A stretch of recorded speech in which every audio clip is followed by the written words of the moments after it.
You've heard ghost stories, but have you ever seen one leave bruises, heard its voices, watch it being caught on camera? This case that we're going to talk about didn't fade under scrutiny. It only got worse, more dramatic, more convincing. And if it wasn't paranormal, then what in the bloody hell was it? Stay tuned to find out. We're going to get to this case because this case is fascinating. Being in the paranormal world not as much as I used to be. We're going to get back into that. This case is fascinating. And as a paranormal investigator, it was trendy at one time. Obviously back in the early aughts and early 2010s. Well, I mean, when you're as fascinatingly interesting as Zach Bagans. But people need to honestly think twice or be cautious when they do this, because you might not want to get involved because bad shit can happen. And in this case, bad shit happened to an investigator. Good. Because that was always a fear of mine when I actually started going out on investigations. Like something following you home, or getting thrown through a wall. I wasn't that concerned about it in the beginning because I lived at home and by myself. Pretty much. Well, no, I think my mother lived with me at that time. But that's so much worse. The place I lived in had activity, so I was used to it. I wasn't worried about bringing shit home. Then, my situation changed to where I was living with somebody else. The kids were involved. I did not want to. I was very conscious of bringing something back with me. And so you were hitting the Archangel Michael, please protect me from this baby. I don't know if I went that far, but did you wear a medal? No. But that was always in the back of my mind that something it's fair. Something like what we'll talk about here later on. Yeah, could happen. It's fair because I can deal with paranormal myself. Well, if it happens to me, I can deal with it. But somebody else, is a different story. Well, and everybody has their own way of thinking about shit. Like, I don't think about shit quite like that, but I understand why people do.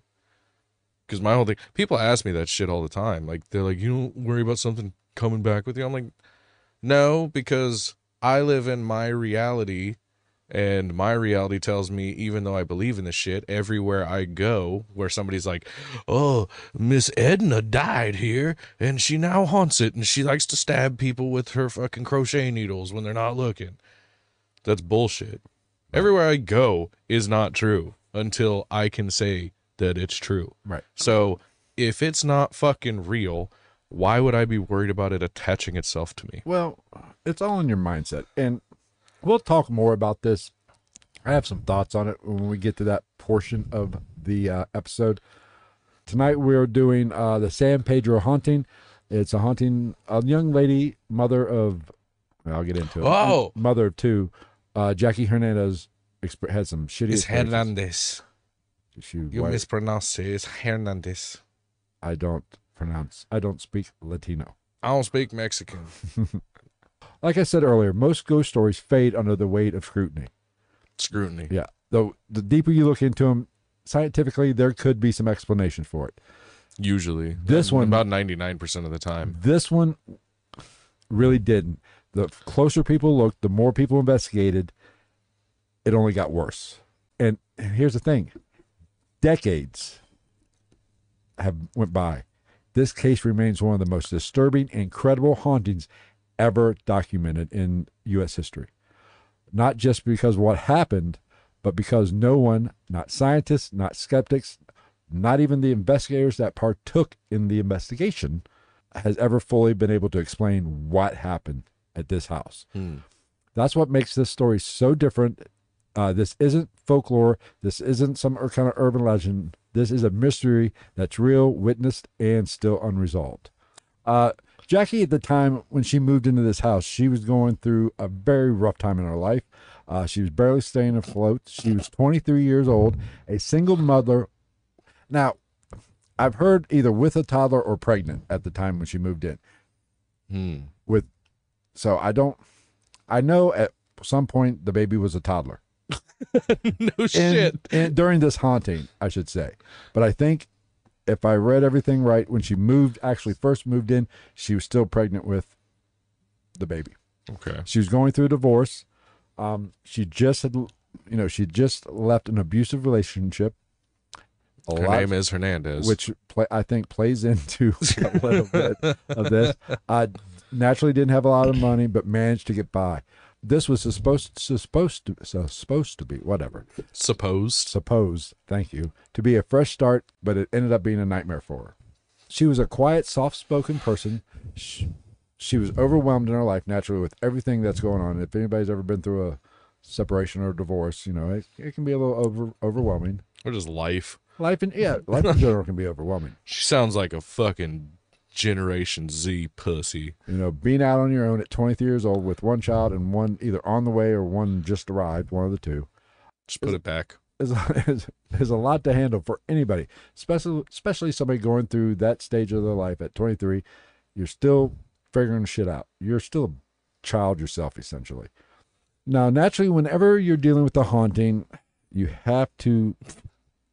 You're dealing with all the same shit. Well, you have to take a close look and make sure the person isn't faking it. You understand? Those women like to do that, don't they? Yeah, everyone I've ever been with does. But she does not seem like the type that would fake a haunting for attention. She really didn't want the attention. Yeah, because the more attention she gets, the more she gets that fucking... she gets a knock on the door, see some vests with words that rhyme with rice. Okay. That was insensitive. As soon as she moved that shit's crazy. Sorry, it really is. I saw have you seen how many people are being, just in this county jail, are being held for ice right now? Ice cream? You scream? We all scream for ice cream. Yeah, but no, for real, there's so many. Just in the county jail, right down the street a couple miles away. Yeah. There's so many people being held for ice there right now. I looked into it, it's literally pages. It's hot. It's hot out. They need ice.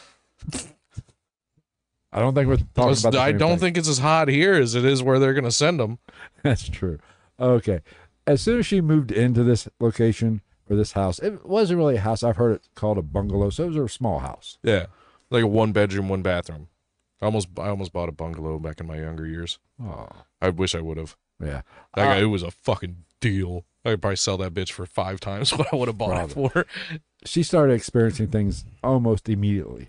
She started journaling and writing things down and documenting what was going on. Sorry, her name's Hernandez. Gay. Lights flickering, strange smells, feelings of being watched, disembodied voices. First, they were unintelligible. Then one voice became clear, deep, male, and very angry. Are you sure she wasn't just hearing her relatives arguing in the basement? I don't think relatives lived with her, and I doubt if it had a basement. I'm just going off, social norms. But as time went on, it appeared to escalate just in the voices, and whatever she was hearing was getting more male and more angry. And eventually went to the famous words that every ghost, it's in the ghost handbook. You have to say these words. Get out. So what area is this in exactly? Is it in a bad area? No, not San Pedro's. It's a I have no idea. It's a coastal. I think there's a port there, so it's not a. I mean, it's probably not. Is it's it not California? 90210. California, right? Yeah, it's California. LA County. It's in LA. Is there a good part of LA? Not anymore, but that's Isn't it either on fire or full of homeless people? Pretty much. Well, I'm just trying to break down the whole all the shit she's experiencing.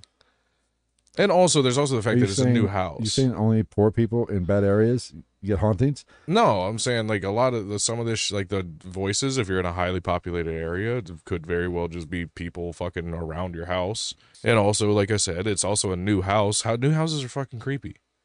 When you're getting used to a house, how every house has its knocks and shit like that are very normal once you get used to it. It's always just the fucking heat turns on and that one return pops down when it gets hot. Da, da, da, da, da.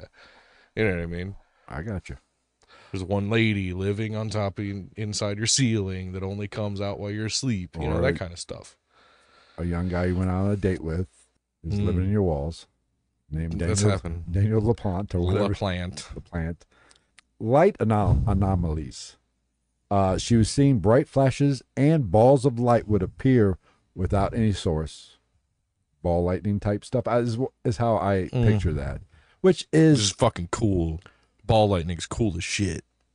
Which is interesting. I mean, that is, yes, ball lightning is a thing, but I don't think it's not very common. I don't think it happens ground level that much. It's generally up in, you see a lot, I heard a lot in planes you'll see it because you're up in the atmosphere of the charge. Like sprites. Yes. But I could be wrong. I don't know. They were described as sudden burst of lights with, I'm sorry. Oh, that's the peeping Tom next door. They were sudden bursts of light, and they would light up an entire room, even if there was no windows. That's Bert next door taking pictures through your windows. If the room didn't have any windows, it kind of takes out Bert. Oh, yeah. But what's this weird mysterious hole in my wall? Things, as they always do, started to escalate. God, sorry. Objects begin to start moving. This is when the shit gets good. Yeah, she's got a toddler. That's automatically my thought when you have small children. Like, yeah, they're going to move shit around. They're like, oh, it gets a little, bear with me, it gets a little deeper than that. Who moved my very artistic candle with Jesus on it? Cans, books, and even pieces of furniture would be found rearranged. Jackie once came home to find all the kitchen chairs stacked in a pyramid on the table. Tyler didn't do that. I guarantee you that. Now, I mean, they do say that they have a natural affinity for construction. So little Hernando might have pulled this off. Like, mother, I made concrete out of sawdust and wood glue. Objects were thrown across the room. A crucifix was pulled off the wall and shattered in front of her during a prayer. Timing, motherfucker, timing. Right? Yeah, that's some TV shit. In an LA Times interview, Jackie told the story. She was doing, I'm sorry, this is a different story. She was doing dishes and a cup of pencils was thrown. Her babysitter, Christina Jikovich. How the fuck do you have a cup of pencils? Sitting on the desk. Who the fuck has a desk? We have one, right? Did you see a cup of pencils on this motherfucker? Because I was looking for a pen the other day. You're an adult. You're an adult. You use pens. But the babysitter witnessed this incident. Let's see here. Now I saw that one too. I was like, you would know that. Let's see. Now things just progressively get worse and worse and worse. A weird fluid began oozing from the walls. Oh, this is always a good... Even dropping from the ceiling, blood-like fluid was found. It was even seen dripping out of the cabinets. If you look at the thumbnail, I did an excellent job of this. I should say ChatGPT did an excellent job of describing this in the thumbnail. That's just adobo sauce. Jackie first noticed it appearing in the kitchen cupboards and on the walls. She described it as thick, red, brownish in color, smelled metallic. Canned adobo sauce. Like iron or old coins, which is blood-like. Menstrual blood. That is true. In one how old was the kid at this point? And was the kid female? The newborn. Okay, so they're still young. This is all happening said, like... I believe it was the daughter. Racist? Daughter. It was my daughter. The daughter was the infant or young. Okay. The son was a little older. So that's kind of out. My whole poltergeist... that does come up. That is one of the things, but not one of the kids. Oh. Jackie. Which is a little old. Generally, it's a teenage female child, that is responsible for this. But who's to say with everything? Well, I'll get to it. Well, plus, wasn't the youngest woman to ever give birth Hispanic, too? Like fucking 6? That I do not know. True story. Look it up. It's both fascinating and disgusting. Okay, I will. She's literally like 6. She gave birth at like 6 or 7 years old. I'm not so much sickened by the birth. I'm sickened by the conception. Yes, that's what I'm saying. Okay. Like, I'm like, okay, what the fuck? Like, all right, chill out, Natalia Grace. Okay. In one case, it was found dripping out of the closed cabinet with no food inside. and there was no source that could be attributed to it. Yeah, naturally. It appeared multiple times across. There was nothing in the nothing cabinet? in the cabinet other than this ooze. So she really was a young mother. Yeah. She just had fucking Kraft mac and cheese and water. Yeah. It appeared multiple times across several days. This just wasn't a one-off thing. That happened at the house in Indiana. The Zach Bacon store down. It wasn't blood. I think it was but it was like green, oil. It was a greenish ooze. I was like, ooh, it's anointing oil. Which is a lot of ectoplasm. A lot of people associate this kind of activity with demonic type hauntings, I guess. Isn't it supposed to be a mocking of something from the Bible? Maybe that I'm not aware of. Moving on. Now, it's important to note, naturally, when you think of blood-like substance, you would think injury, dead animals, a mouse or whatever. How big of a fucking mouse are you talking about? It's oozing from everywhere. Maybe it's a mouse.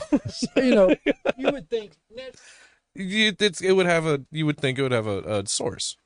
Right. You would think of blood. If it's blood, then yeah. You would think somebody cut themselves or whatever. Now, being a kitchen cabinet, I'm not exactly sure how tall her son was or even the infant. But I'm pretty sure she would know if she cut herself and put her hand on the fucking kitchen cabinet. Don't think the kids. That's why the kitchen cabinet was empty. She couldn't reach it either. Right. They're small people. Now, it's important. I'll mention this now. Samples of the.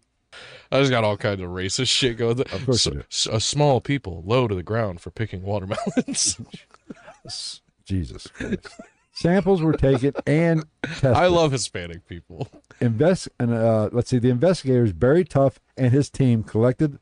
And this is the people that went into the investigation. I'm mentioning him a little early. Taff. Is he attached to something else? I feel like I know that name. I don't know. I don't think so, but I don't know. It could be. But during their investigation, they took a sample of this reddish brown ooze. Yeah. And had it tested. That's period blood. The sample was tested at a private laboratory. The results of this were very strange. It was organic material was present in the ooze. The lab found high concentrations of human red blood cells, but no white blood cells. Oh, Izzy's here. It's important to note there was no white blood cells. So it's not blood. Yes, it is blood. But it's generally... So it's AIDS blood? Not living blood. AIDS blood. No. Is that...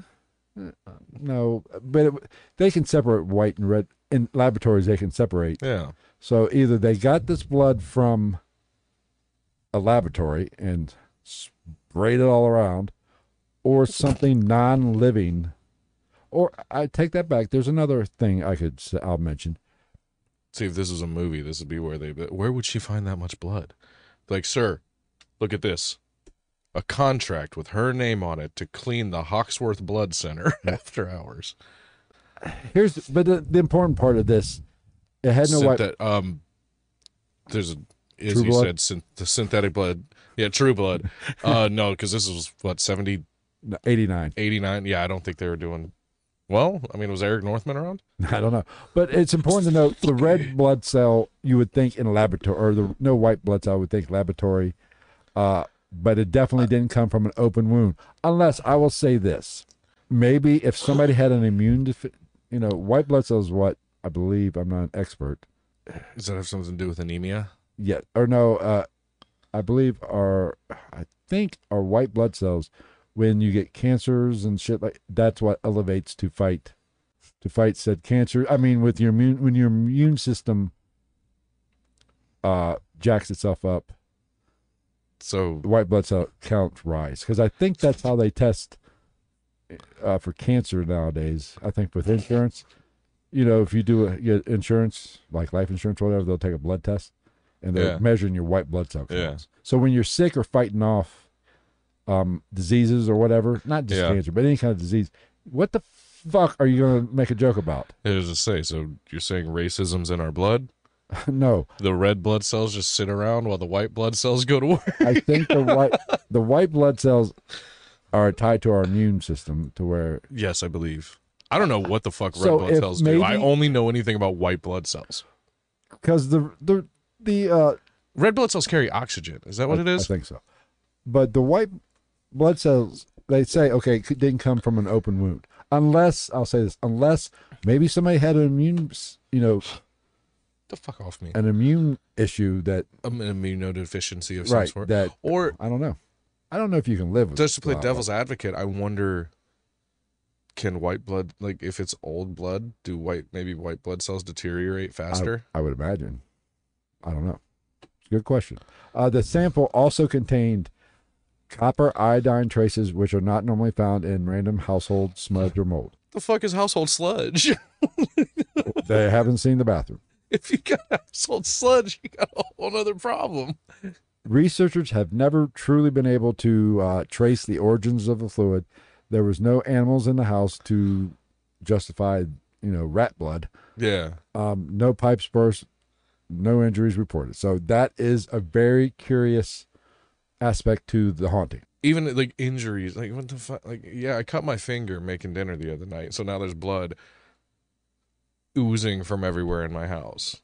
Now, we're still in the early days of the haunting. Kids are very in tune with the, I would say, the paranormal. Kids don't have that filter. Kids Like they just seem pay to be attention. her kids seem to be crying at unseen things, interacting. Her toddlers would cry uncontrollably at seemingly nothing, pointing to empty corners in the house, saying things like, "Bad man, don't let him in." So the kids were obviously interacting, or seemed like they were interacting with something in the room, or being kids and being assholes. I refer you back to Bert from next door. Well, that's different than in the room, though. Jackie claimed the orbs of light that we talked about, would hover around her infant's crib. Ooh. Which, have you ever seen that one video, or was that, no, not the one video. It was one of the Paranormal Activities where the baby's standing on the crib, on the edge of the crib. Is that from a movie? Is that I've seen it, but I don't know if that's from a movie or I if think that's... it's from one of the paranormal. That is freaky as fuck. Yeah. And I think Kids be doing shit like that too. Like, that sounds crazy, but yeah, you know what I'm saying? Let's see. The same night that the infant, or the lights hovered around the infant's crib, the baby was found crying under the crib instead of in it. Something took the baby out of the crib. Have you ever seen Rugrats? Okay, let's don't go there. Not even, but in reality, it's not that hard for babies to get out of a crib, depending on how small they are. I don't know. If a baby is in a crib, it's not very coordinated. There's a reason why they're in a crib. A crib is not a bed. Yeah, but Cribs are elevated. Hispanic women push their kids around in strollers till they're 14. You think that they're not overused? You would hear a thud. The baby would fall out. Which I'm not saying they don't. That's fair. But it just wouldn't appear unless she was dead asleep. And also, you said L.A. County in 89? 89, 90, I believe. Yes, 89. Are we sure this lady just wasn't on a shitload of angel dust? That's a legitimate thought. Okay. It is. You never heard of off the block tripping off Sherm? The attic seemed to be the focal point of the haunting, and this will continue throughout the episode. I'm assuming there's no basement. No, I don't believe so. They could hear loud banging noises from her bedroom, above her bedroom in the attic. Tools stored in the attic would go missing or be found scattered across the floor. The attic smell was often described as rotten flesh, overpowering even with the windows open. Now, okay, that could be pretty easily explained. Maybe not the tools. Tools is a little different, but the smells could be rodents, but some kind of pest. So could the banging noises, right? Especially raccoons and fucking squirrels. Right. It wasn't just scary; it was evasive, like something inside the house knew she was afraid and fed on it. Because the more she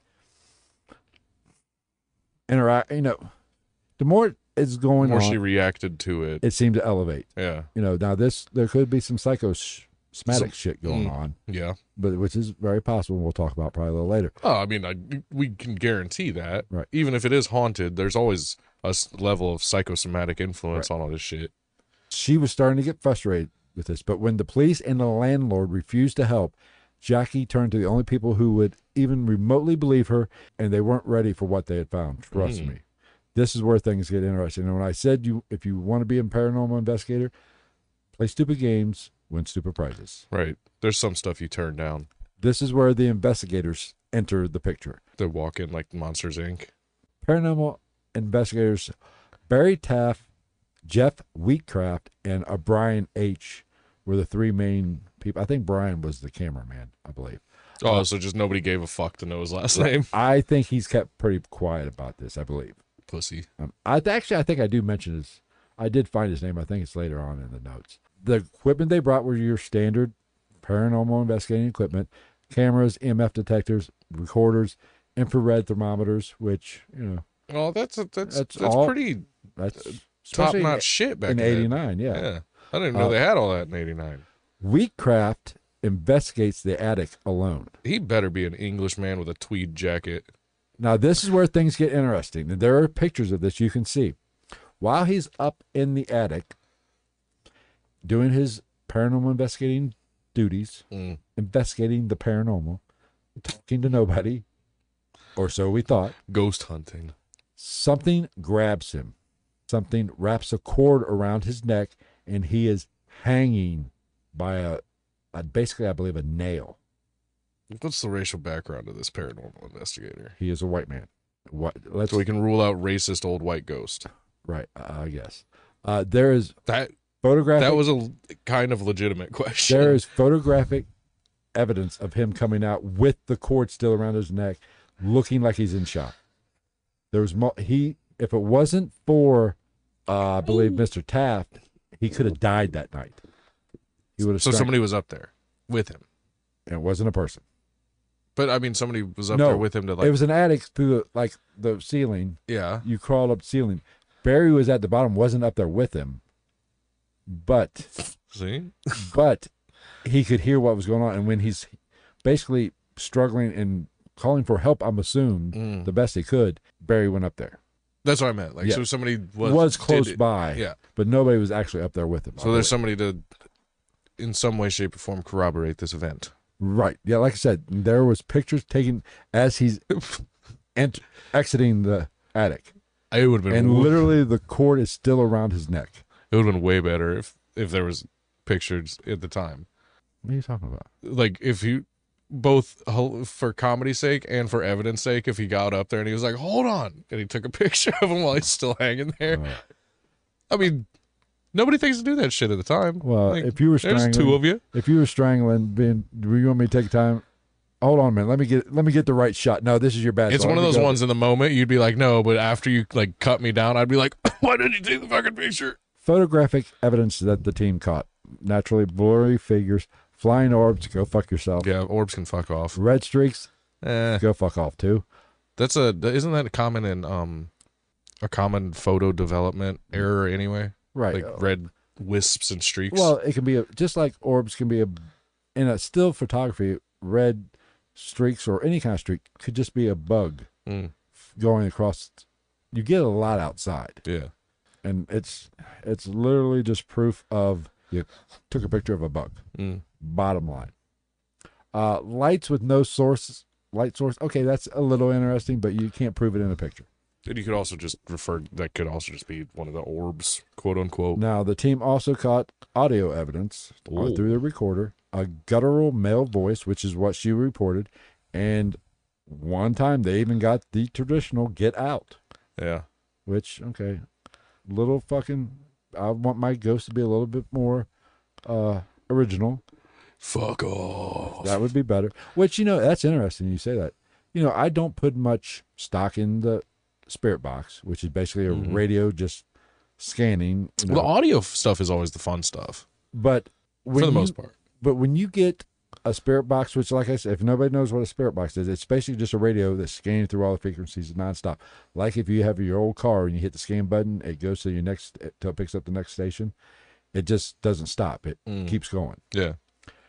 So you are picking up radio words. Now, when you get a response to a question or whatever, Especially multi-words, multi-words is multi-syllables. interesting. And when you get like a curse word, Yeah. not this is Yeah, because it's not fucking Sirius XM. right. This is just standard broadcast. And I have heard the word fuck on a spirit box before. Mm. And in an investigation when we were asking questions, and it was the energy was really dark and heavy. Yeah. I mean, I can't, that is one, I'm not saying it's 100% proof, but I think that is. The shit's, dude, the audio shit's always the most interesting shit, Right. especially because like when you have stuff like this, like when you hear the dark ominous thing, like that's less creepy to me. Like if somebody plays me a recording and it's like get out, that's less creepy to me than like the very common ones where it's like something's trying to be sneaky even. Right. Get out. Like the little I agree. that shit's more creepy. Here's the thing. I agree with you. Audio evidence is much more interesting, but It's a lot easier to debunk. and create.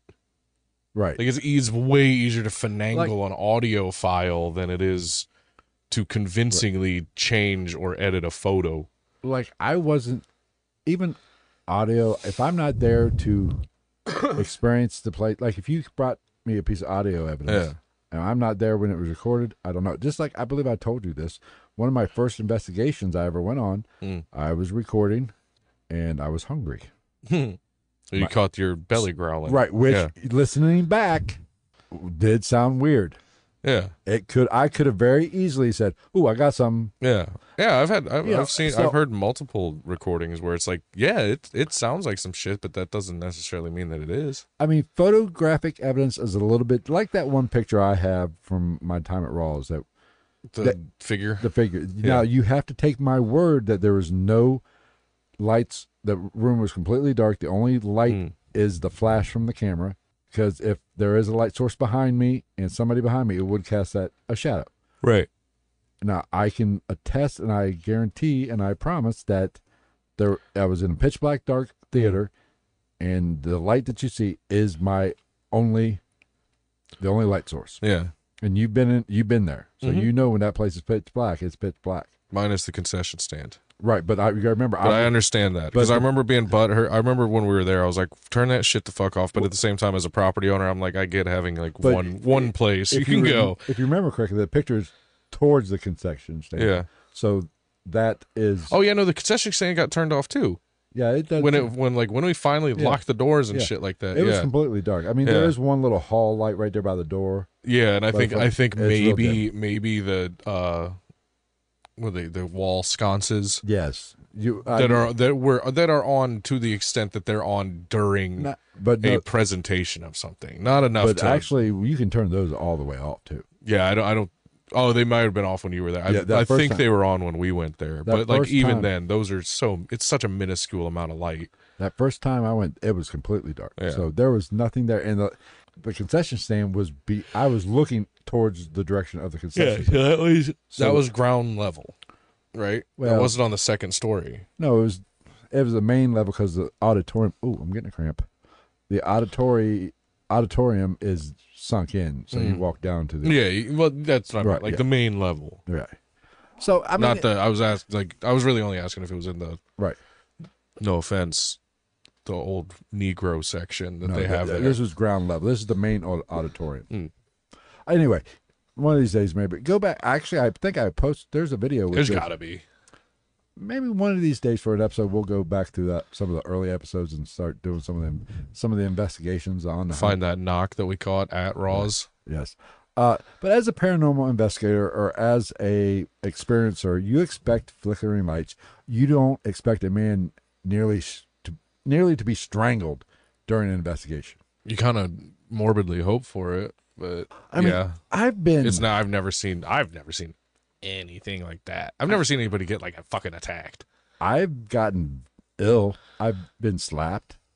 What felt like a slap. Yeah. And I've gotten ill to where nauseous. It's I not. mean, I've experienced all kinds of crazy shit, but at the same time, a lot of those times, drugs and alcohol may not have been involved as well. Like I was a young man. Now let's talk a little bit about possible origins of the haunting.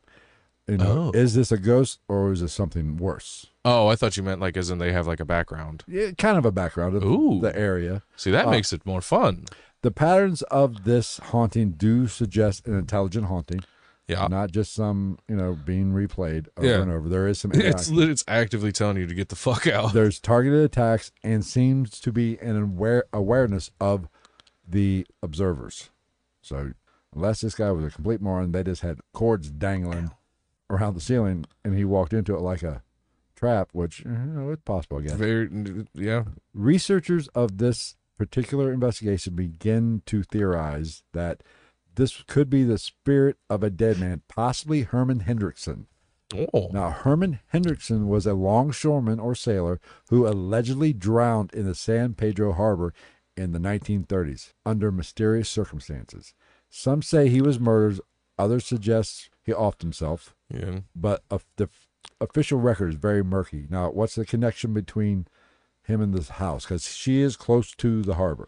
Well, plus that's probably not that uncommon of a thing with that in that profession around that time period. Like, longshoremen are still to this day pretty fucking like drunkard, rough around the edges types that some crazy shit could happen to. Yeah. Now, during a spirit communication session, I'm not 100. I'm going to assume this was like a spirit, even though I'm not sure spirit boxes were around in '89.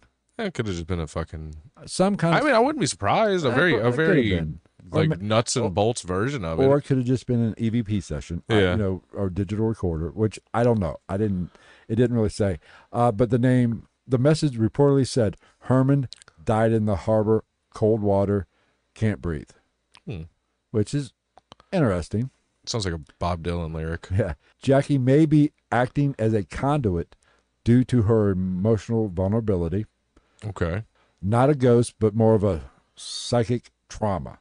Essentially a poltergeist manifestation of her psychic trauma, which, like we said earlier, is generally more teenage children or girls who are specifically the poltergeist shit. Going through puberty. Yeah. They're highly charged, like the Enfield poltergeist. That poltergeist is generally more aligned with young pubescent women, girls. Yes. Yeah. Not older 23, 24-year-old women. Yeah. But not exclusive to, but right. Given her life at the time, all the stresses, newborn, freshly divorced, I'm assuming at this time or whatever, or separated, whatever. This isn't out of the question. Her psychic trauma was just projecting onto the environment and causing some of this. Yeah. Which some people poo-poo this Tulpa-esque. But some people think this is silly. But I think it is I think we interact with the environment. Our energies can. I think there is something to this to a certain extent. There's also the fact that, like, look at what we're talking about. You can't really, like, slap a traditional sense and this is silly or asinine stamp in the traditional sense on something like this, because it's something outside of what we know for sure happens in the world. All right. So what we know for sure we can call fucking stupid or untrue doesn't necessarily cover all the bases of what you might be dealing with. Right. Now, Investigator Taff, who was not the one being not strangled, he was the one that did the saving. He seemed to really put a lot of weight into this whole. This was not a separate entity, but was being unconsciously generated by Jackie herself, which gets a little bit more interesting as we get into this. Jackie was under extremely emotional strain, divorced, isolated, raising children alone, financially unstable. When she first moved in, I believe she was pregnant, which has its own hormonal issues. If you've ever been around a pregnant woman, you would think demonic possession is real. Where's my pickles? Yes. All these stressors could be a textbook candidate for psychokinesis or spontaneous psychokinesis or a poltergeist. Now we're talking big words. Yes. Now there are problems with this theory. The physical attack on Wheatcraft, which You don't. I'm not. I don't necessarily think that's is. It's not possible. If It's implausible. In a poltergeist type environment, it could just be wrong place, wrong time. Her emotional state, the interaction she was Strangled him. put a cord there. You know, the cord mysteriously, and he just walked into it. Yeah. Realistically, that's probably what happened. Was it directed at him? It's an interesting way to look at it. I don't know though. I mean, yeah, because if you think about it from an actual, like, the standpoint of, like, knowing anything about that shit, like, okay, unless we're talking about a horror movie level haunting, right? Like, it's pretty fucking out there, even if a place is legitimately haunted and, like, I go in there and I'm like, yeah, it's fucking haunted. It's pretty fucking out there to think that something rigged it up that well. That it was just like, it's just like, boop, doop, right there when the guy walks by. Right. There's like Wile E. Coyote the fuck out of him.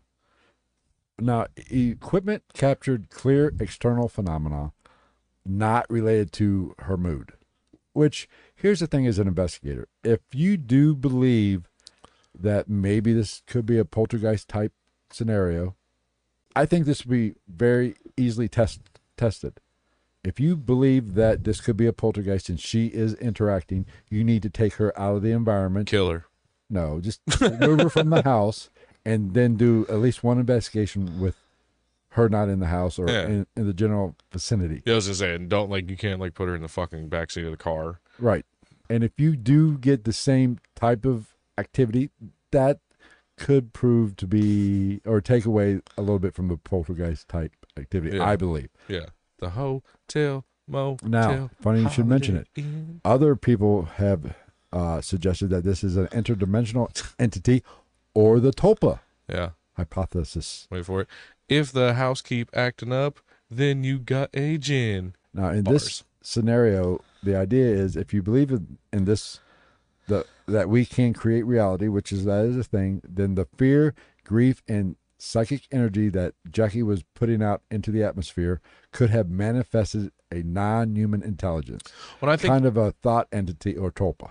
Yeah, which we've been over this. I find the Tulpa thing to be one of the more plausible situations, which we talked across the board for most of the cases or whatever you want to talk about. Like we talked about maybe covering this episode, the Philip experiment. Yeah, I'm surprised we haven't. Where a group of scientists have we? I think we might have briefly touched on it in an episode. Maybe I know we did a Tulpa type episode. Because the Philip experiment is very possibly bullshit, but super interesting to talk about. To where they actually created a ghost. A ghost with a backstory, and the fucking and ghost mood. showed up. Yeah, he was a pissy little bastard. And other people experienced it. Yeah, so he was an angry boy. In that experiment, they manifested a Tulpa type haunting. And I might have mentioned this in the Tulpa episode, but the creator of the comic Constantine, I would assume somebody that creates a comic book puts a lot of time, a lot of mental energy into writing said comic book and drawing it out and all that shit. And the creator of Constantine, the comic book, one day said he saw he was sitting at an outside coffee shop or a restaurant, and Constantine, what he created, walked by. Yeah. And even looked at him, if I'm not mistaken. I could be getting it wrong. But I think, like you said, I think Tulpa is you put enough people putting mental energy towards something. That's okay. Let's talk about religion for a minute. Kind of the same thing. Is it possible? What if God was a Tulpa? But if enough people put enough energy and enough thought and enough prayer into it over the centuries, as we have for 2,000 years, intent, I think, is what we might be going for. Could God, Jesus, be real? We created a Tulpa. Well, I mean, and that's what we talked. We talked about it with Slender Man. Exactly. It could not. Yes, it might not exist. But if you've convinced yourself to the point that in your world it's really happening, then in your world it is really happening, whether it is or not. Yeah. So to you, it is real. To those little girls, the Slender Man might have been a real thing. That doesn't necessarily make it so. Philip was a real thing to those people in that room. Does that mean that there's actually a Philip ghost? No, because they made the shit up. But if you put enough intent, enough thought, and enough of your willpower into it, especially as a group, then in some way, shape, or form, it becomes some sort of reality. And I think that begs the question, reality is perception. Yes. So are we always changing our reality? Yeah. You know, but you change your reality so much, I can tap into, Oh, you're going further than I thought we were. Well, I mean, yeah, to an extent. I was going to go with the whole thing of like, oh, I decided to stop at the next gas station to take a shit and they got shot up or something like that. Right. But, can you perceive your own reality and believe it so much and put so much thought into it that other people can, Trump being president, some asshole believed it. And it made it so. It made it so. And now we all get to experience it. And now we get fucking, our country's run by Chester Cheeto's dad. But this is a topic that I think you could dance around and have a good time with, but it's fascinating. And I'm not going to Neil deGrasse Tyson it and say, this is the way it is. Ooh, I'm going to try to write a letter and see if Neil deGrasse Tyson can weigh in on tulpas. I'd watch that. True. But anyway, getting back to this, tulpas that have been created, or possibly created, reportedly created, I guess, they tend to mimic the dead and cause polter-like disturbances, like Philip. Okay? Normal solutions don't work with these type of hauntings, like exorcism or cleansing. Yeah. Burning sage ain't going to help with this. Because it's not. Well, here's the thing about a tulpa. I was going to say it's not concrete, but none of it is. Remember I told you the story about that spirit box section I had that freaked me out? Yeah. Could I have created a tulpa subconsciously in my mind? Well, now, and that's the whole argument, especially with spirit boxes and shit like that, is like people and electronic recordings, people very much can hear. I don't want to say what they want to hear, but not what's there.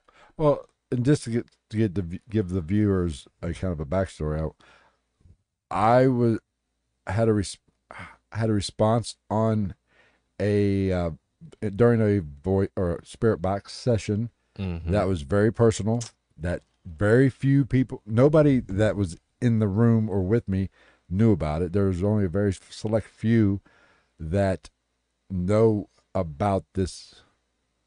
I'll say person. Yeah. In my life.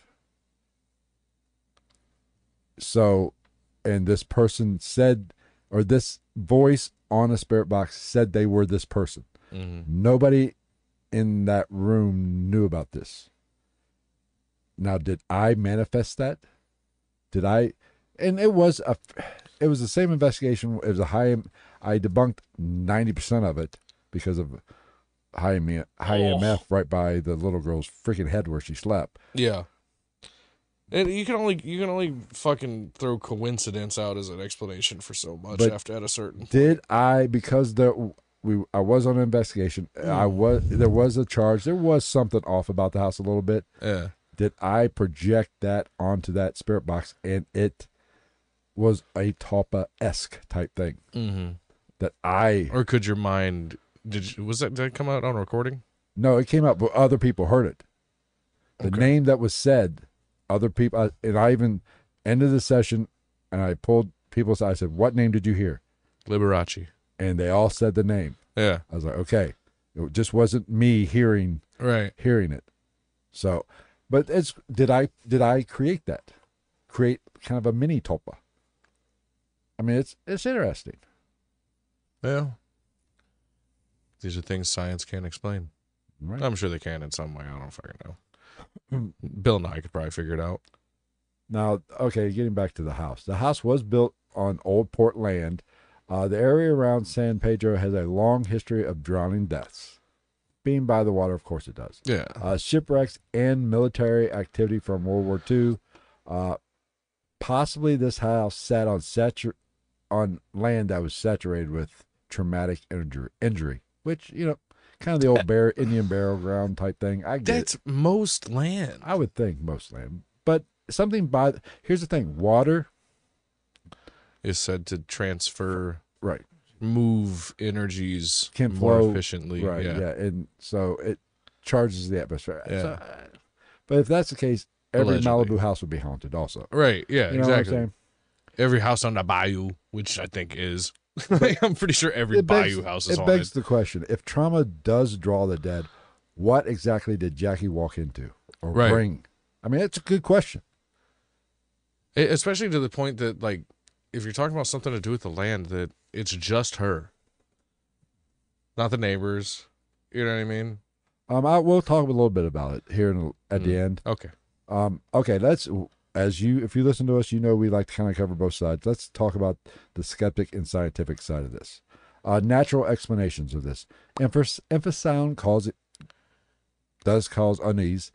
I harken back to the Outlaw Pass. Mm-hmm. EMF sensitivity, like what we've just talked about. Poor electrical insulation within the house. If you are sensitive to EMF, does cause the paranormal activity, Yeah.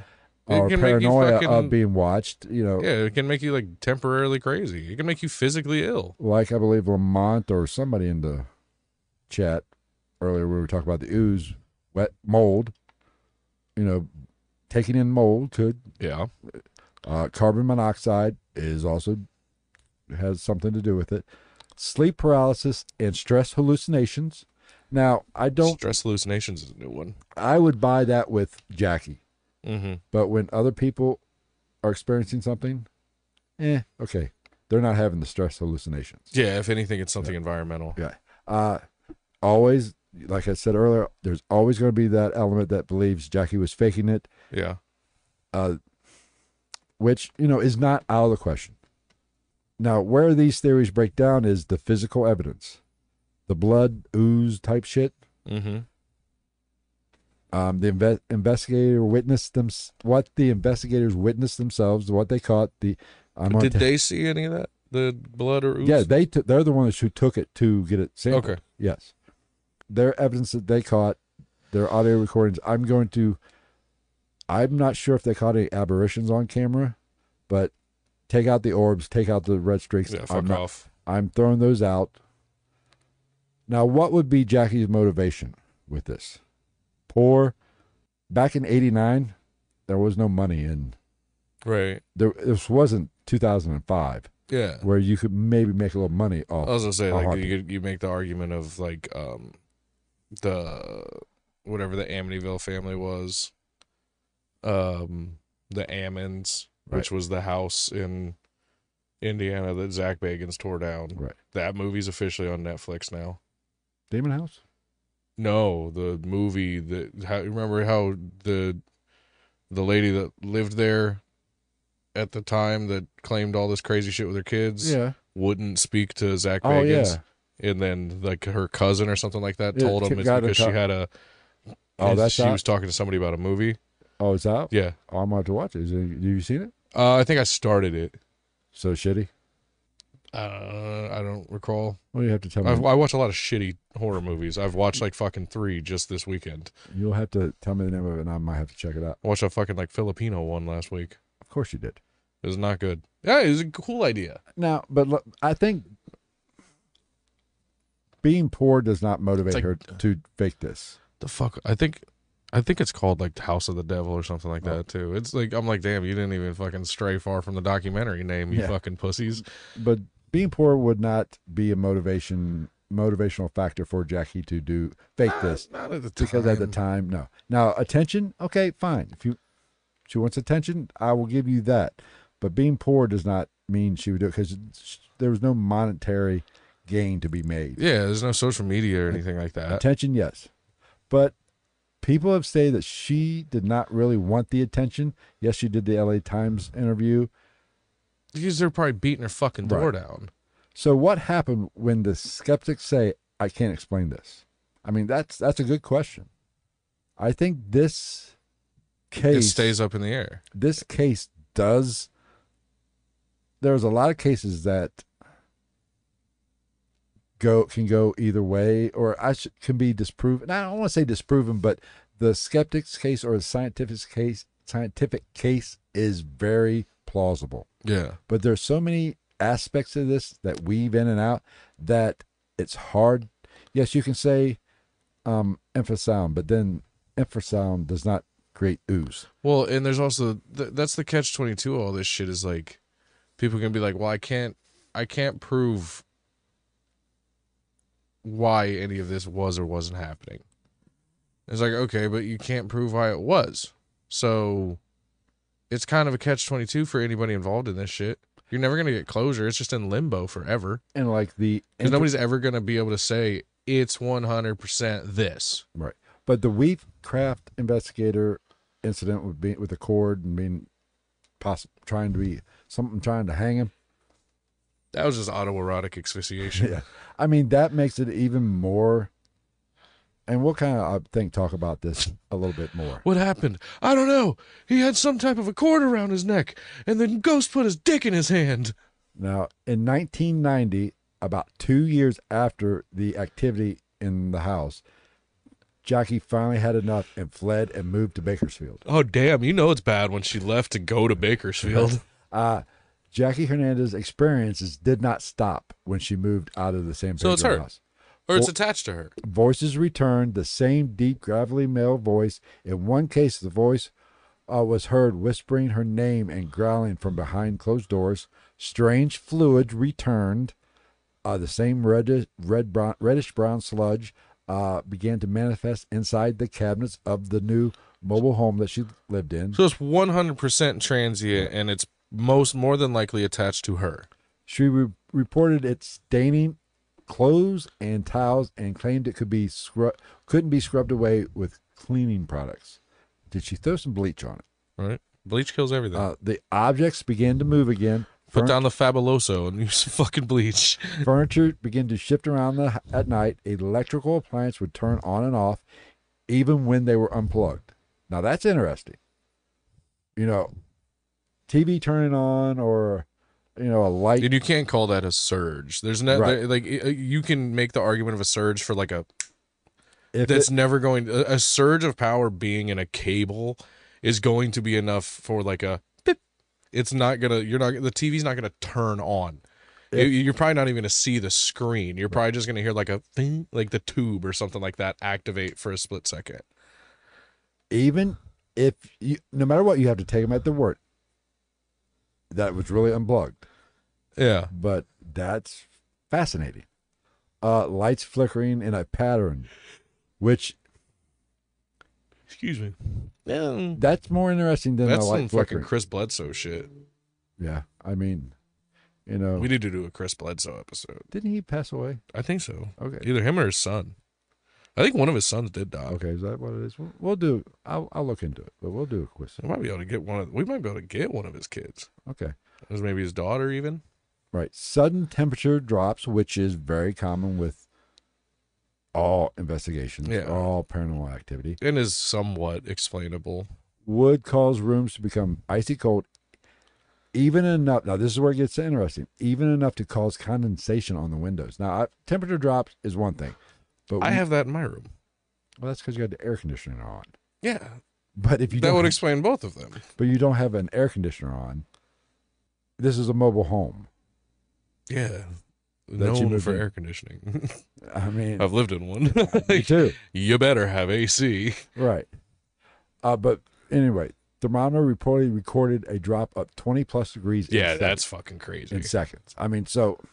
Unless the thermometer was, the only way you're explaining that one is if you turned off the air conditioner for this purpose, played the fucking thermometer on the air conditioning vent, and turned it on full blast. I tell you, I'm going to assume something here, but we'll talk about it in a minute.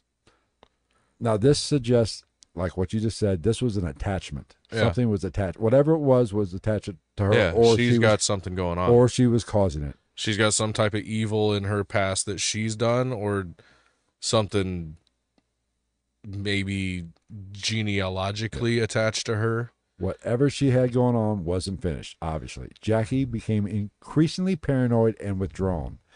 She told friends and investigators she felt like something was watching her from inside her mind. She's schizophrenic. Which, if you deal with this as much as she did, I think, it could drive you crazy. Oh, yeah, I'm the first one to throw, like, schizophrenia and shit like that and bipolar disorder on a lot of this stuff. But, like, 100%, if all this shit's really happening to you, it basically would, or some form of, it basically would give you schizophrenia without having schizophrenia, or some maybe some sort of or whatever PTSD. Yes, there you go. That's very possible. I'm not a medical doctor, and I did not stay at a Holiday Inn Express, so I don't know.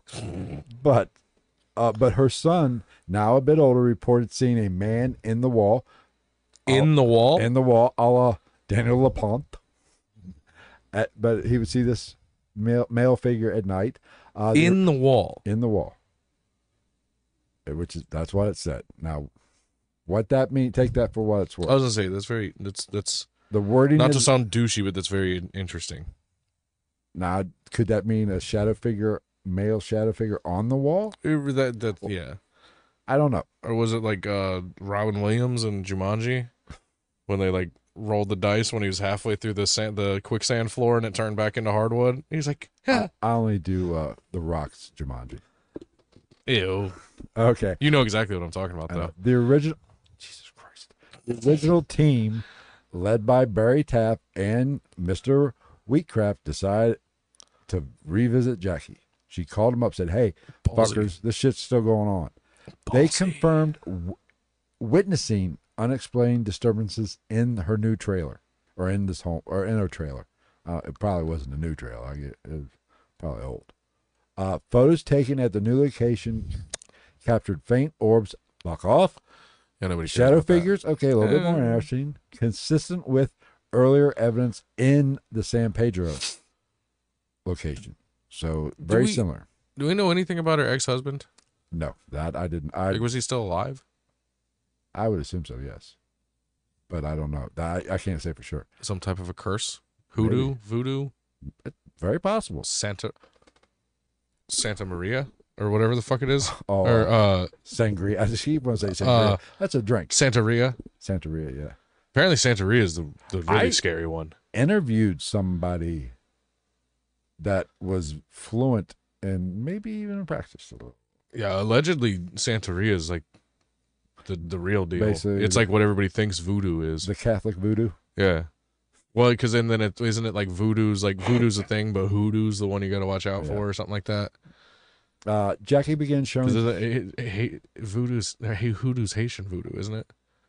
Because there's African voodoo, there's Haitian voodoo. I think Haitian voodoo is called something else, but I know what you're saying. Jackie began showing symptoms of some researchers call oppression or attachment, extreme fatigue, mood swings, sudden nosebleeds, obsession with death imagery, and nightmares. She's goth. Very good point. She reportedly drew strange symbols in her journals that resembled nautical knots and drowning imagery without realizing it. Oh, how do you not realize it? She's goth. Which is kind of interesting with the case from San Pedro being, Herman. Yeah, the drowning victim, yeah. Huh. What makes this case so chilling is this wasn't a haunted house. This was a haunted person. Which is not uncommon when you dive into this world. The phenomenon occurred at two different locations, very similar pretty much identical phenomenon in two different locations, separated by hundreds of miles. Jackie had no known psychic tendencies before all this started. She wanted nothing more than to have it stop, which is understandable. Even after investigators stopped documenting the case, Jackie claimed the entity never fully left. In an interview, she said, "I don't think it wanted the house." She said, wanted me. "I think it wanted me." Or your kids. Right. Not to be super dark, but... Jackie reportedly moved again and withdrew from public contact, which don't blame her there. Even with the investigators? Yes. Some researchers claim she suffered from long-term PTSD, which I kind of get. I can understand it. I'd assume she comes from an abusive relationship Right. too. Right. And that on top of this, it's a recipe for disaster. Mm. One investigator reportedly experienced phenomena at his own home afterwards. Jeff Wheatcraft, the attic victim, was physically attacked in the attic, like we talked about. Mm-hmm. He reportedly suffered recurring nightmares involving drowning and strangulation. Now, that very much could just be psychosomatic. Right. Of the event. I would almost say that probably is psychosomatic. But that does add some character to the event. Yeah. I think some credibility to the event. Some credence. Yes. Clearwater Revival. He claimed objects in his own home began to move on their own. Books falling from shelves, lights flickering, doors slamming when no one was around. See, now are we talking a Philip Project scenario for him? Yeah. Has he got so weirdly in depth into this case that it's now cramp? Yeah. That it's now manifesting itself in his own world. That's a very motherfucker. Calf? No, hamstring. Ooh. The old fuck cramp? Yeah. Wheatcraft became noticeably emotionally It just sounded like you said wheat crap. Wheatcraft became noticeably emotionally withdrawn after the case. Go ahead. He eventually distances himself from paranormal research for a time, citing psychic exhaustion and an energy that didn't want to let him go. See, that kind of feeds into the Tulpa-esque psychosomatic side of it when he withdrew himself from others. Right. Because you're kind of feeding into it by removing outside stimuli and influence from yourself. Right. So now you're just sitting there, for lack of a better word, with your own demons and no outside influence. Very plausible. Or, like we talked about, like I said in the beginning, you fuck around, you could find out. Right. Yeah, or something. Yeah, maybe something was like, I like this pussy. Especially if this was something that could be attached very, like what I kind of feel that this was attached. This wasn't a location haunting. This was something person based. So if something attached, there's probably multiple things, but something attached itself to Jackie, something else It may attached become a transient spirit. Right. Or something else. There was multiple there, and something said, one said, like, it's a legion. Rock, paper, scissors. And they said, you go with her, I'll go with him. And I think this is when people want to investigate the paranormal or go to all these cool haunted places, you better be prepared for this kind of potentiality. Whether this is something attaching itself to you or you experience, or if it's psychosomatic, like what you just talked about. Either way, it doesn't matter. Either way, it's still going to fuck you up. Yeah, it's just like any of the shit that we may or may not have encountered when we went to Raws together. That's, if anything that happened there really was what was happening, that's the place. That's just the memory of the building and the building blocks of it. Like nothing that I did run into or we did run into there ever felt like it was personal. That was a calm night. Yeah. I have experienced, like I said, that was the third or fourth time I was there. Yeah. That was one of the least active nights. Because we should do a return video since we recorded there. Yeah. We'll get a picture, have somebody take a picture of us where like it's just our silhouettes standing in front of the fucking marquee. But if we go, I don't want to go with a group. No. I mean, I'll go with other people of our choice. Just and it would literally just be like, listen to what we tell you to do. You're here. Yes, I want you to experience it and enjoy it because it would be people that we know that want to do the shit, but also don't fuck it up. And you're also kind of here to hold cameras and shit. Yes. We are the stars of this fucking show. I'm Fat Bagans, and this is... I'll think of something. Okay. Where was I? Dick Groff. Barry Taft, a veteran researcher involved in over 4,000 cases. God. So he wasn't easily startled. He wasn't easily rattled. This was one of the most disturbing cases that he said that he had ever seen. Taft claimed that the San Pedro haunting left him psychologically disturbed in ways no other case had. Yeah. So, and I'm not trying to sound like a dick, but I feel like I've heard of this guy. Does he have any? Well, we'll Google him. Any type of accreditation? I don't. Because I don't want to sound like an asshole, but like that's like us saying something. Like I feel like people are gonna. We will put Google less it. credit on us than they're going to on fucking Jason Halls. We will. Which he's on YouTube now. He's doing investigations again. Is he? Yeah. Without Grant? Without anybody? He's doing. I don't know. Still have Steve Gonzalez. No, around? I met Steve Gonzalez. He used to have I believe it's called Beyond Reality podcast. I used to listen to with J.B. Johnson, I believe is his name. He's doing it with him and Junior Varsity Dick. Yeah, but he's doing them with him now. But what caught my attention, I watched one. He's not doing it they did Jack Osborne. They did what was that?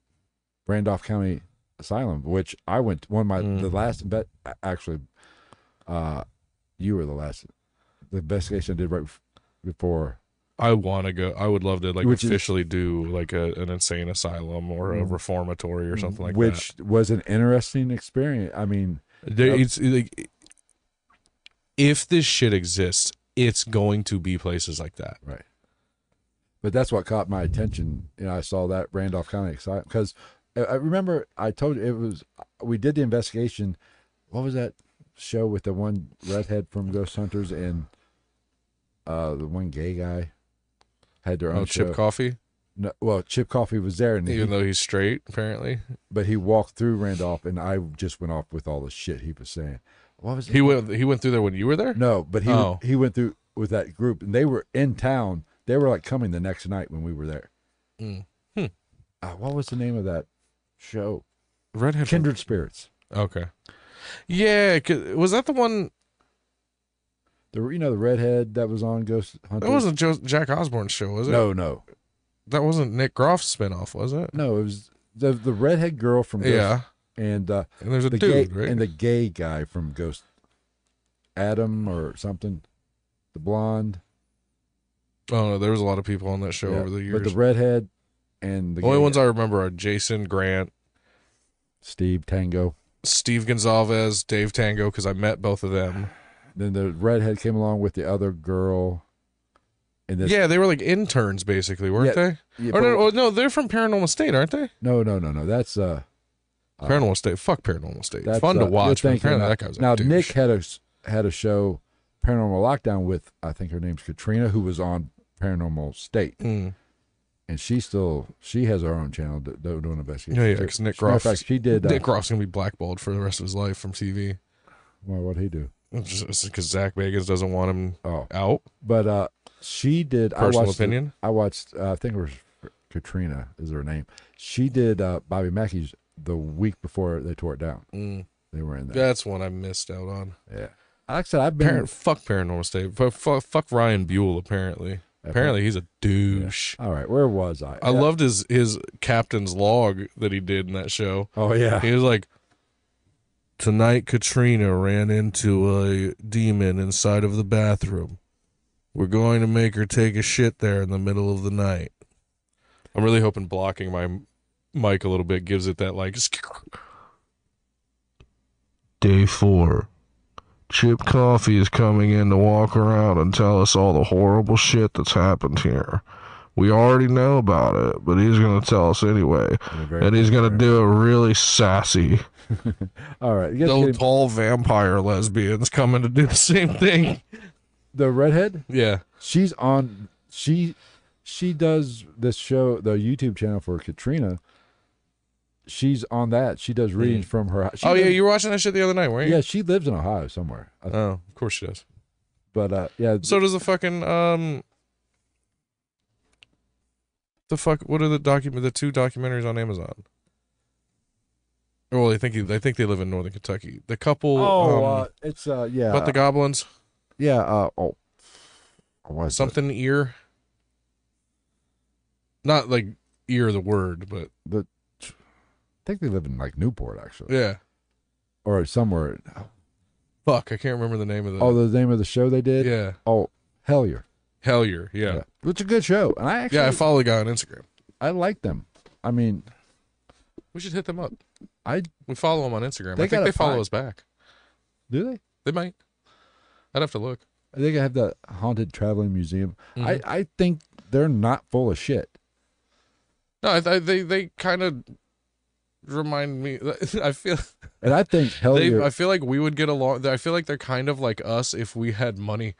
Right. I think Hellier is an excellent show. Yeah, the story is cool, fascinating. Now Hellier 2, I don't even think I finished it. Wasn't as good as Hellier 1, but the whole how it just opened up and went to mall. You know, what was it? Whoever, I forget the name, Endred Cole. Yeah, that was fascinating, and it drew me in. Yeah, I mean, I think it was brilliantly done, and I'd give it a good very tomato plausible score. Yeah, I'd give it a good tomato score. Yeah. Okay. Anyway, getting back to Taft, Taft, veteran researcher, blah blah blah. He claimed this. Let's say, left him psychologically disturbed. Okay, here we go. This was one of the most disturbing cases I've ever seen.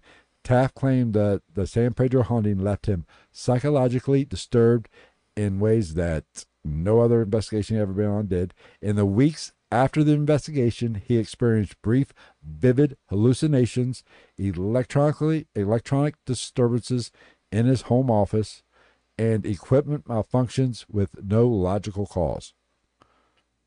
Very plausible with attachment type scenarios. His reports noted that even reviewing the audio and video evidence from the case would cause the feeling of being watched and prolonged cold sensation. Now, that's not, that makes sense, though. Because you're dealing with it, you're listening to evidence or recordings of a possible haunted location that naturally is going to have an effect on you at the time. Yeah. You're going to have, I just watching fucking the right TV show or movie, You're like, ooh. Just like you hear, like if you're watching a scary movie and you hear a noise. God, fuck. Yeah. You're on your senses are hyper alert. Yeah. Like your fucking, your girlfriend walking in the door from work doesn't scare the holy fuck out of you until you're watching The Conjuring. Now we're going to talk about Brian H. His last name was Harris. Original. He was the photographer on this investigation, less vocal in public interviews, but according to the team notes, developed strange white static distortions on personal photos taken unrelated to the case, especially from family pictures. Maybe he's just a bad photographer. Maybe. Reported hearing loud thuds in his apartment and seeing flashes of light almost identical to what was captured in the San Pedro house. Dun, dun, dun. The ripple effect implies something intelligent, mobile, and personal was going on at this haunting. Which realistically, all the investigators are probably fine. Is probably just pissed that they started fucking around with her because it wants her. Right, because this haunting affected Jackie, her family, and the investigating team over vast distances. Was there any information? Was it just her family, or was it like, was her mom ever involved in it? I or anything like that? I do not know that. Because it could be a family thing. Right. It's true. It's one thing when a ghost haunts a house. It's another when it haunts your memories, your home, your equipment. It's just not a spirit. That's a stalker from beyond the veil. Ooh, that's good. I'm glad I wrote that. Bullshit. AI wrote it. AI wrote that motherfucker.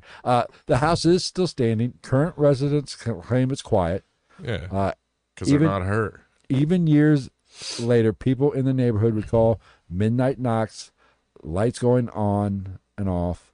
Though the home doesn't appear to be a mainstream haunted attraction, it remains part of the local lore. Yeah, there's always one. Now, like every town has that fucking house. Now this part right here, here the neighbors hearing knocks and shit like that. How's her ex-husband trying to come over? I think I saw one account that people are still hearing things. Neighbors are still hearing things, and the lights are kind of from that specific house. From that house. but I can't verify that that's 100% accurate. Right. Yeah.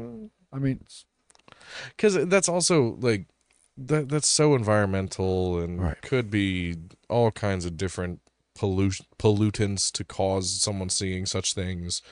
That one's I can't in my right mind lend a fuckload of credence to any of that.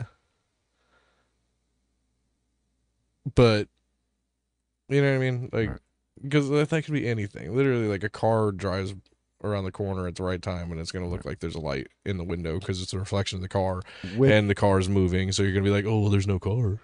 And it could be just the people reading into something. Because or it could just be people fucking feeding into the lore. I think if I had to put money on this particular haunting, what it is, whatever's there is not there because it traveled with. This was about Jackie. Yeah. In some way, shape, or form. And it either attached her there or she brought it there. She always had some kind of shit going on. I mean, but this is a warning to paranormal investigators.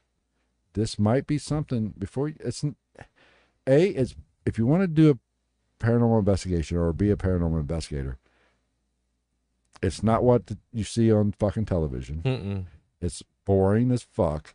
I would die to have some of this activity that these guys caught. Right. And I've had some weird experiences on an investigation. I'm cool on the fucking ghost lynching. I'm good on that. Ghost lynching.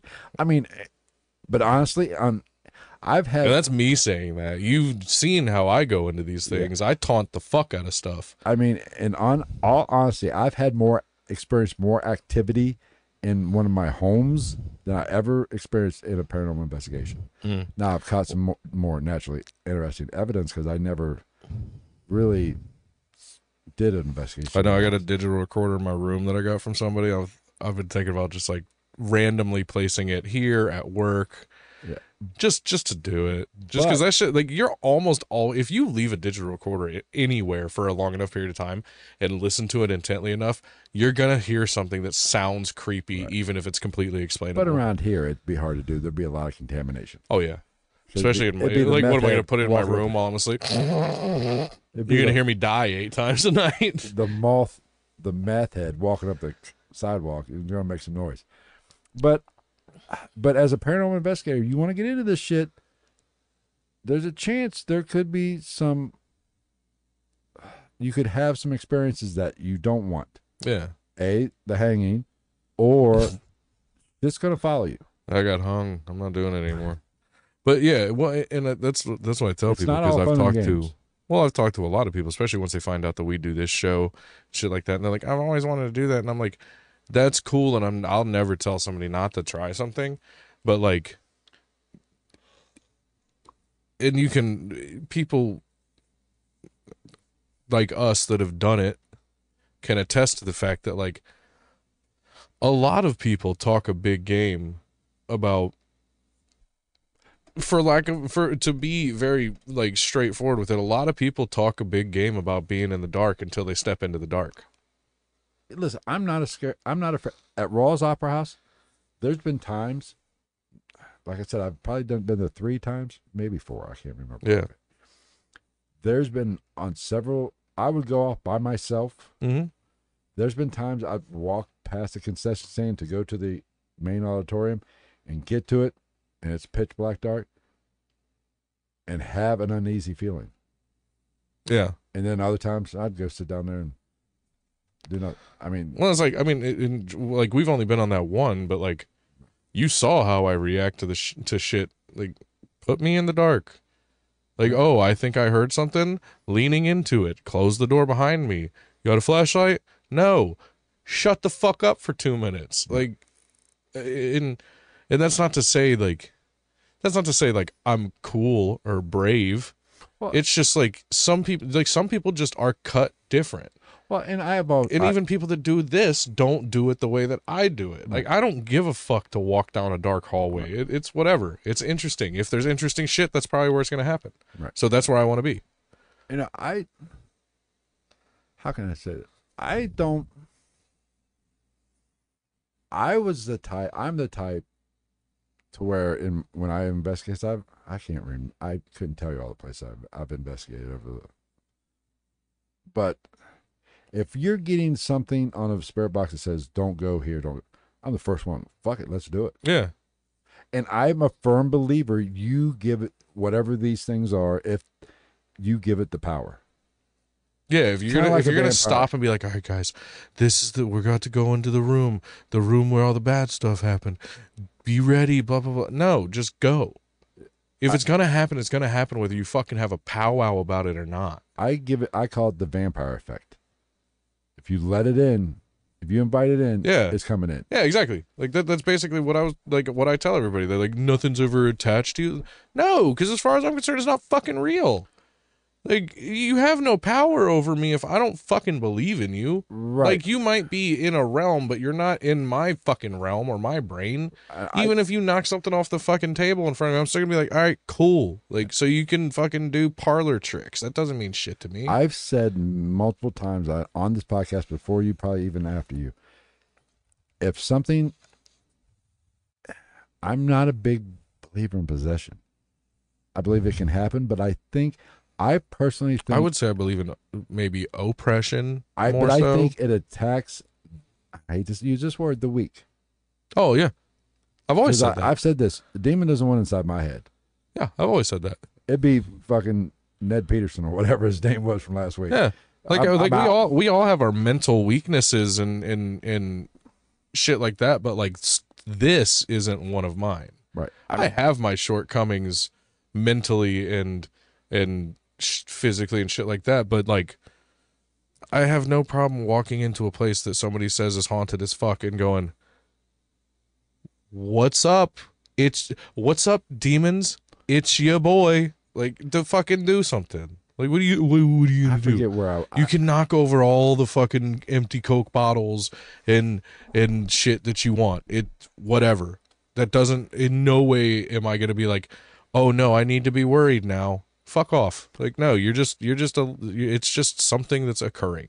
I can think of right off the top of my head 2 investigations where something happened, or spirit box or some kind of, to where the word either Satan or something demonic presented itself verbally on a spirit box. Mm-hmm. One of them was at Ross, where I actually got asking, who is this? And I think there's a video of this on the channel somewhere too. And it actually says Satan.